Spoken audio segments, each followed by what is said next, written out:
Yo, what is up guys? Welcome to the day 72 recap of the 2016-2017 NBA season.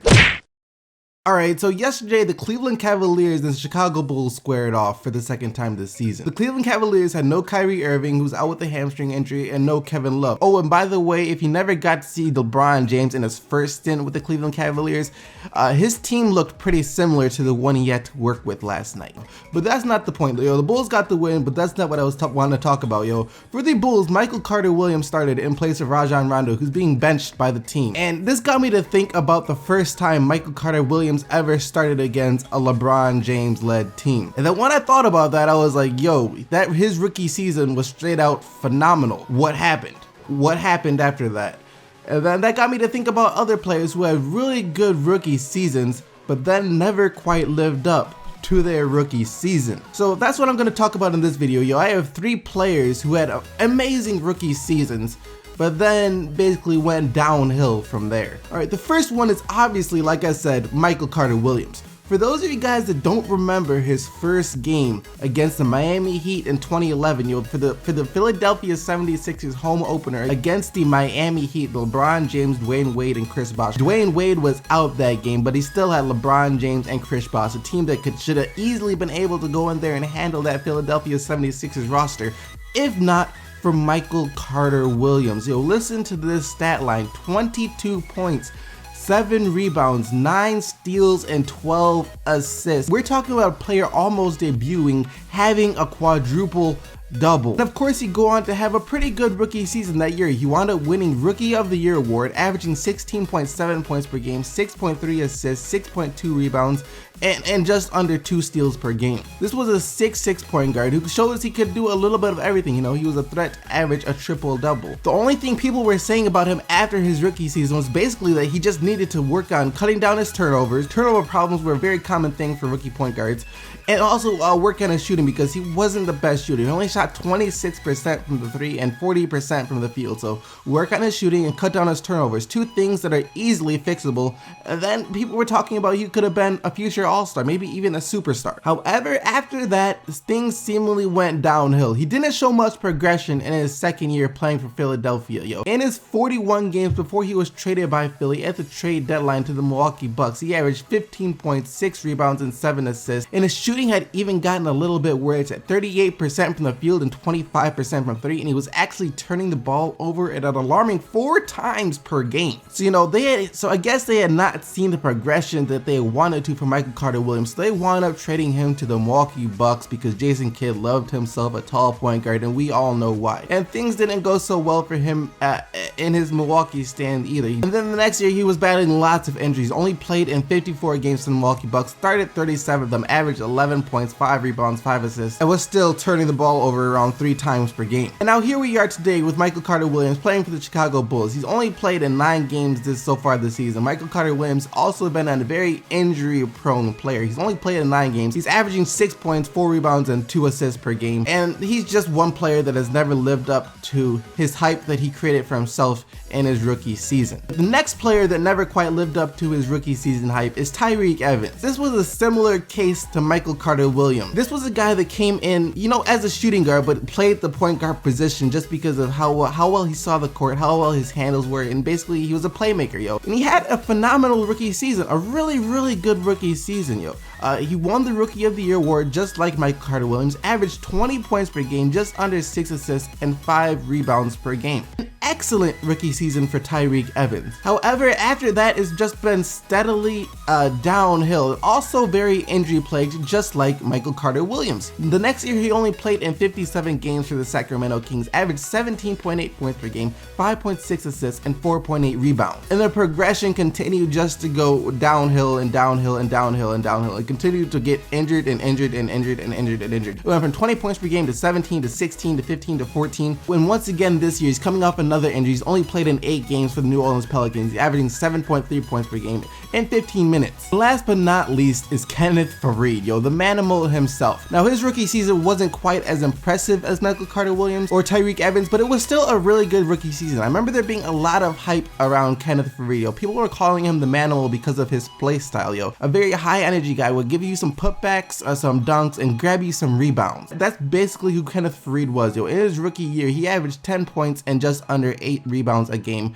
in 20 minutes. The thing with Kenneth Faried was this: all he needed to do was work on his offensive game. That's all people wanted him to do, is expand his range just a little bit, because outside of 3 feet from the rim, the man was basically useless. That's what people were asking him to do. He never did that. To this day, in his 6th season in the NBA, he never expanded his range, his offensive game whatsoever. In his best season so far, he's averaged 13 points and 8 rebounds per game, which is a solid season. But the expectations for him after that rookie season, if he just would have worked on his offensive game, were so high that it's been kind of disappointing to see that he's never quite done that. So yeah, those are the players that I feel had really good rookie seasons, but then never quite lived up to the hype that they created for themselves. Not saying that any of them are bad players, it's just some players might have peaked too early, had a random season that they couldn't quite sustain for themselves, and yeah, that's basically it. Someone who definitely isn't going to live down to his expectations is Giannis Antetokounmpo. He keeps exceeding his expectations every single game. Last night against the New York Knicks, the Milwaukee Bucks got the win, 105-104. And do you know who was responsible for this win? Giannis Antetokounmpo, 27 points, 13 rebounds, and 4 assists, and a game winner. The man is so freaking good. I say this in almost every video now because it continues to blow my mind how good he is. He crushed Carmelo Anthony's heart last night. No cripple McStingus for the New York Knicks, but he crushed Carmelo Anthony's heart. Carmelo Anthony was having a really good game, 30 points, 11 rebounds, and 7 assists. What would have made it better was a win, but Giannis just wasn't having it. The Charlotte Hornets beat the Oklahoma City Thunder 123-112. Kemba Walker had 20 points and 9 assists on the game, and Nicolas Batum had 28 points, 4 assists, and 3 rebounds, shot 15 free throws. Nick Batum, like I said, he'll do anything the team needs him to do. Yesterday, they needed him to score a bit more, so he was more aggressive. Nick Batum is definitely one of the most underrated players in the NBA at the moment. And for the Oklahoma City Thunder, Russell Westbrook, 33 points, 15 rebounds, 8 assists, didn't shoot the ball well at all, 10 of 31 from the field. Anytime you shoot below 30%, you didn't necessarily shoot the ball well at all. 2 of 12 from 3. This is one thing I wish Russell Westbrook would stop doing, is chucking up so many threes. He's not the best 3-point shooter. Some games he'll make a few, but once you go like 2 for 5, 2 for 6, 2 for 7, Russell Westbrook, maybe you should just cut that part out of your game for the rest of the night.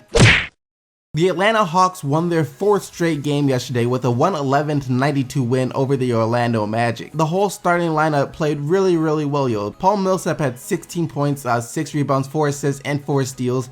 Kent Bazemore had 17 points, Dwight Howard had 13 points, 12 rebounds, and Dennis Schroeder had 18 points, 7 rebounds, 6 assists. Dennis Schroeder has been having an amazing season for the Atlanta Hawks.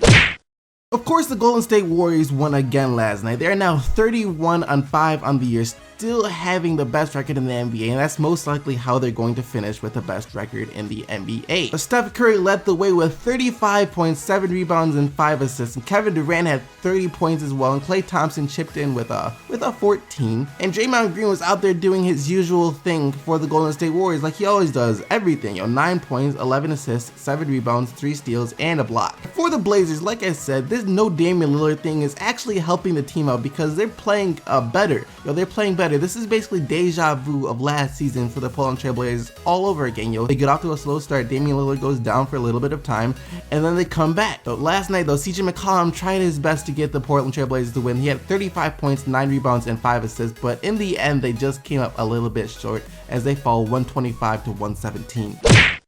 So still no Chris Paul, still no Blake Griffin, but the Clippers win again, and this time over a quality team in the Memphis Grizzlies. Austin Rivers had the game of his life, 28 points and 7 assists for Doc Rivers' son. And JJ Redick also helped out with his 19 points, and so did DeAndre Jordan with 18 points and 20 rebounds, 1 hoop, or 2 of those 7 missed free throws off of a 2020 game.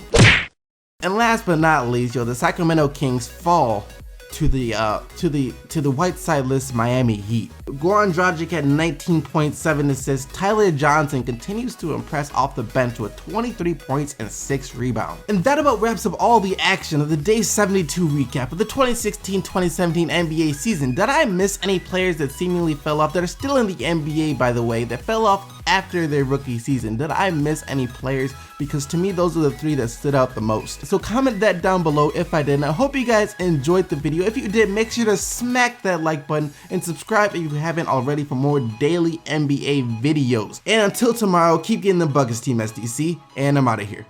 Peace!